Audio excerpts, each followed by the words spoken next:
அனைவருக்கும் வணக்கம். இந்த காணொளியில நம்ம என்ன பார்க்க போறோம்னா, தமிழ் இலக்கணம். தமிழ் இலக்கணத்தில சொல் இலக்கணம். அத பத்தி தான் பார்க்க போறோம். சொல் அப்படின்னா என்னன்னா, ஒரு தனி எழுத்து அல்லது பல எழுத்துக்கள் சேர்ந்து ஒரு பொருள தருது அப்படின்னா, அது சொல்லு அப்படின்னு பொருள் வரும். இப்ப சொல் இலக்கணத்தில என்னென்ன வகைகள் இருக்கு அப்படிங்கிறத பார்ப்போம். பெயர்ச்சொல், வினைச்சொல், இடைச்சொல், உரிச்சொல் அப்படிங்கிற 4 வகை இருக்கு. இதெல்லாம் முதல்ல பெயர்ச்சொல் அப்படிங்கிறது என்னன்னு பார்ப்போம். பெயர்ச்சொல் அப்படிங்கிறது பெயரை குறிக்கிற சொல். இது 6 வகைப்படும். என்னன்னா பொருட்பெயர். பொருள்னா ஒரு பொருளை குறித்து வரக்கூடிய பொருட்பெயர். மனிதன், பறவை, விலங்கு, தாவரம். இதுதான் பொருட்பெயர். இடப்பெயர் இடத்தை குறித்து வரக்கூடிய பெயர். பள்ளி, நூலகம், மதுரை, சென்னை அப்படிங்கிற இடத்தை குறித்து வரக்கூடிய பெயர் சொற்கள். அடுத்து தொழில் பெயர். நடத்தல், ஆடல், பாடல், உண்ணல் அப்படிங்கிறது தொழில் பெயர். சினைப்பெயர். சினைப்பெயர் அப்படிங்கிறது உறுப்புகளை குறிக்கக்கூடிய பெயர் சொல். கண், காது, மூக்கு, கை, தலை. பண்பு பெயர்.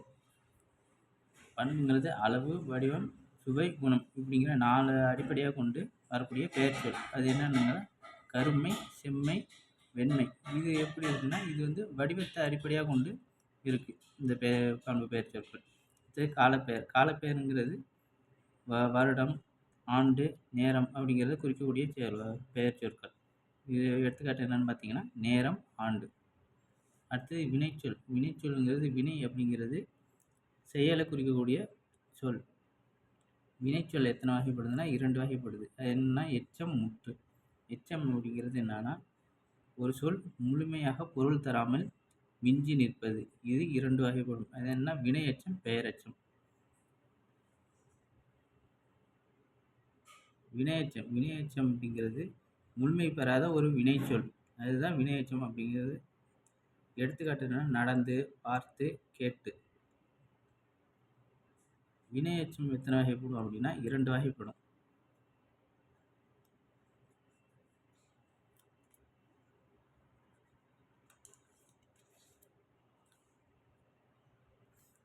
வினையெச்சம் 2 வகைப்படும். என்னென்ன அப்படின்னா தெரிநிலை வினையெச்சம், குறிப்பு வினையெச்சம். தெரிநிலை வினையெச்சம் அப்படிங்கிறது காலத்தை வெளிப்படையாக காட்டி வர்றது. எடுத்துக்காட்டாக பார்த்தீங்கன்னா படித்து பார்த்தேன், படித்து பார்த்தான், படித்து பார்ப்பான். இதில் பார்த்தீங்கன்னா இறந்த காலம், நிகழ்காலம், எதிர்காலம் 3 காலத்தையும் வெளிப்படையாக காட்டி வருது. இதுமாரி காலத்தை வெளிப்படையாக காட்டி வர்ற வினையெச்சம் தான் தெரிநிலை வினையெச்சம். குறிப்பு வினையெச்சம். குறிப்பு வினையெச்சங்கிறது காலத்தை வெளிப்படையாக காட்டாது, குறிப்பால் உணர்த்தும். அதனால தான் குறிப்பு வினையெச்சம் அப்படிங்கிறது பேர். எடுத்துக்காட்டு பார்த்தீங்கன்னா மெதுவாக நடந்தான். இதில் காலத்தை குறிப்பிடலை. அடுத்து பெயரெச்சம்.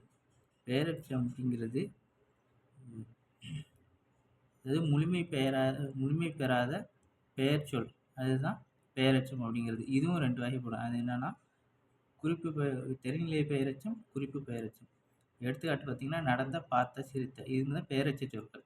இப்போ தெரிநிலை பெயரெச்சம். தெரிநிலை பெயரெச்சம் அப்படிங்கன்னா வினையெச்சமாக தான் காலத்தை காட்டக்கூடிய, காலத்தை வெளிப்படையாக காட்டும்.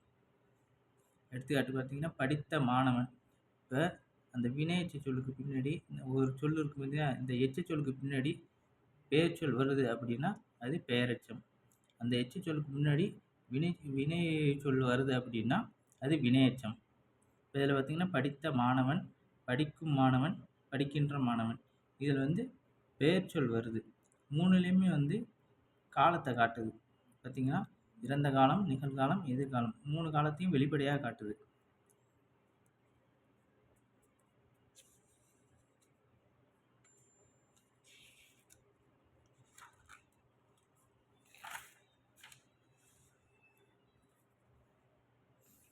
குறிப்பு பெயரெச்சம். குறிப்பு பெயரெச்சம் அப்படின்னா ஏற்கனவே சொன்ன வினையெச்சத்துக்கு சொன்ன மாதிரி தான் காலத்தை வெளிப்படையாக காட்டாமல் குறிப்பால் உணர்த்தும். என்னன்னு பார்த்தீங்கன்னா எடுத்துக்காட்டு பெரிய புத்தகம், சிறிய கடிதம். இதில் காலம் வெளிப்படையாக இல்லாமல் குறிப்பால் உணர்த்துகிற பெயர் சொல். அதுதான் குறிப்பு பெயரெச்சம் அப்படிங்கிறது. முற்றெச்சம். முற்றெச்சம் அப்படிங்கிறது ஒரு எச்ச சொல்லுக்கு பின்னாடி வினைமுற்று வந்துச்சுன்னா அது முற்றெச்சம். எடுத்துக்காட்டு நடந்து வந்தான், படித்து பார்த்தான், சிரித்து மகிழ்ந்தான். இதுதான் முற்றெச்சம் அப்படிங்கிறது.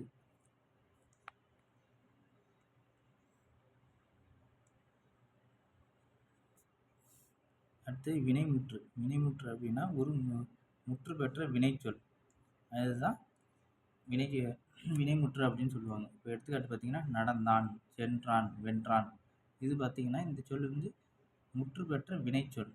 இதுதான் வினைமுற்று அப்படிங்கிறது. இது எப்படி வகைப்படுத்தும் அப்படின்னா, வினைமுற்று வந்து திணை, பால், இடம், காலம் என 4ஐயும் அடிப்படையாக கொண்டு வெளிப்படையாக காட்டும். இதில் பார்த்தீங்கன்னா, திணை அப்படிங்கிறது திணை என்னன்னா உயர்திணை, அக்திணை 2 வகைப்படும். உயர்திணை அப்படின்னா மனிதன், அக்திணை அப்படிங்கிறது மனிதன் இல்ல தாவரம், விலங்குகள் அந்த மாதிரி உள்ளது அக்திணை.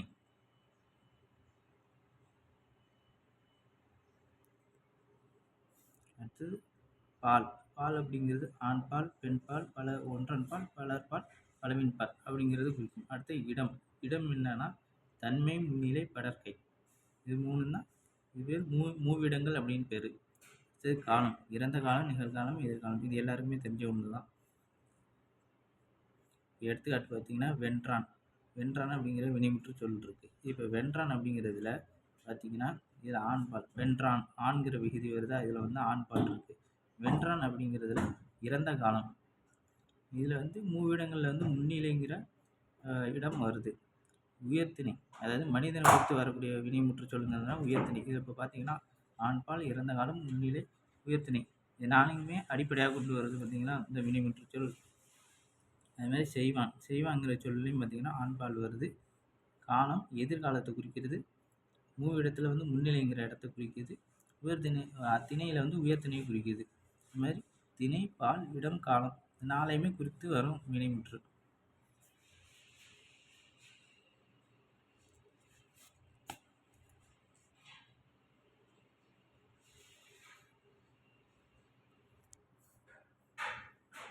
இப்போ வினைமுற்றுலையும் 2 வகை இருக்குது. அது என்னென்னு பார்த்தீங்கன்னா, வினையச்சம் பெயரச்சத்துக்கு அந்த மாதிரி தெரிநிலை வினைமுற்று, குறிப்பு வினைமுற்று. தெரிநிலை வினைமுற்று அப்படிங்கிறது எப்படி வரும்னா, செய்பவன், கருவி, நிலம் அதாவது இடம், செயல், காலம், செயற்படு பொருள் இன்னும் 6ஐயும் தெரிவித்து வரும். இப்போ எடுத்துக்காட்டு பார்த்தீங்கன்னா, படித்தான், உழுதான். இது எப்படி இருக்குன்னா, செய்பவனில் என்னன்னா, இப்போ படித்தான் அப்படிங்கிறதுக்கு பார்த்தோம்னா அதில் வந்து செய்பவன் மாணவன், கருவி மேசை, இடம் பள்ளிக்கூடம், செயல் படித்தல், காலம் இறந்த காலம், செய்பொருள் புத்தகம். இந்த 6ஐயும் குறித்து வருது பாருங்கள் தெரிநிலை வினைமுற்று. அடுத்தது பார்த்திங்கன்னா உழுதான் பார்த்திங்கன்னா செய்பவன் உழவன், கருவி ஏர், இடம் வயல், செயல் உழுதல், காலம் இறந்த காலம், செய்பொருள் நெல். இந்தமாரி 6ஐயும் குறித்து வரும். செய்பவன், கருவி, இடம், செயல், காலம், செய்பொருள். இந்த 6ஐயும் குறித்து வரக்கூடியது தான் தெரிநிலை வினைமுற்று. அடுத்து குறிப்பு வினைமுற்று. குறிப்பு வினைமுற்றுங்கிறது காலத்தை வெளிப்படையாக காட்டாமல் குறிப்பால் மட்டும் உணர்த்தும். அதுதான் குறிப்பு வினைமுற்று. எடுத்துக்காட்டு பார்த்தீங்கன்னா, சித்திரையான். சித்திரையான்கிறது ஒரு காலத்தை குறித்து வரக்கூடிய பெயர். அடுத்து கரூரான் இடம், கண்ணன் சினையை குறித்து வரக்கூடிய இதுதான் குறிப்பால் உணர்த்தக்கூடிய வினைமுற்று. அடுத்து இடைச்சொல். இடைச்சொல் அப்படிங்கிறது பெயர்ச்சொல்லையும் வினைச்சொல்லையும் சார்ந்து இடையில்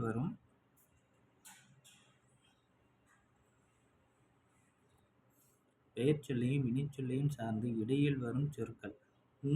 மற்று, போல, ஆல், ஐ போன்ற சொற்கள் தான் இடைச்சொற்கள். இதை நல்லா பார்த்து வச்சுக்கோங்க.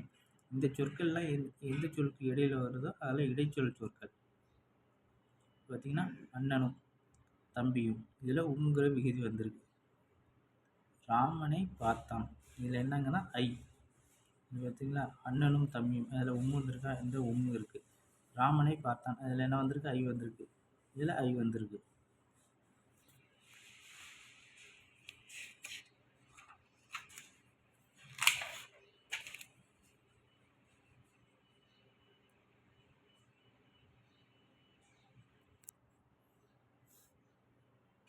இப்போ உரிச்சொல் அப்படின்னா என்னன்னு பார்ப்போம். உரிச்சொல் அப்படிங்கிறது பெயர்ச்சொல்லுக்கும் இடைச்சொல்லுக்கும் வர சொற்களை மிகைப்படுத்தி சொல்கிறது. அதுதான் உரிச்சொல் அப்படிங்கிறது. உரிச்சொல் என்னென்ன அப்படின்னா, சால, உரு, தவ, நனி, கூர், களி, கடி, மா, தட ஆகிய சொற்கள் தான் உரிச்சொற்கள். எடுத்துக்காட்டு பார்த்தீங்கன்னா, கடிமுரசு, சால சிறந்த, கூர் முனை.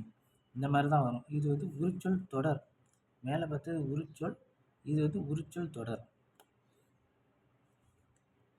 அடுத்து நம்ம இதுக்கு முன்னாடி என்னென்ன பார்த்தோன்னா, வினைச்சொல்லில் வந்து எச்சம், முற்று. எச்சத்தில் என்னென்னு பார்த்தா வினை எச்சம், பெயரெச்சம். அதுமாரி முற்றில் என்ன பார்த்தோன்னா வினைமுற்று பார்த்தோம். பார்த்தோமா? இப்போ அந்த வினைமுற்று இல்லாமல் 2 வினைமுற்றுகள் வெவ்வேறு 2 வினைமுற்றுகள். அது என்ன வினைமுற்றுகள் அப்படின்னா, ஏவல் வினைமுற்று, வியங்கோல் வினைமுற்று. ஏவல் வினைமுற்று அப்படிங்கிறது வினைமுற்று சொல் வந்து கட்டளை சொல்லாக இருக்கும். அந்த மாதிரி உள்ள வினைமுற்று தான் ஏவல் வினைமுற்று. அது எப்படின்னா வேர்ச்சொல் கட்டளையிடும் வினைமுற்று. பார்த்தீங்கன்னா, எடுத்துக்காட்டு இங்கே வா, அங்கே போ, அதை செய். இது எப்படின்னா கட்டளையிடுற மாதிரி இருக்கும்.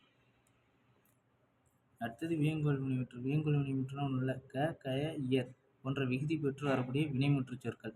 அதுதான் வியங்கோல் வினைமுற்று. எடுத்துக்காட்டு பார்த்தீங்கன்னா, வாழ்க தமிழ், வாழ்க வளமுடன், வாழிய பாரதம்.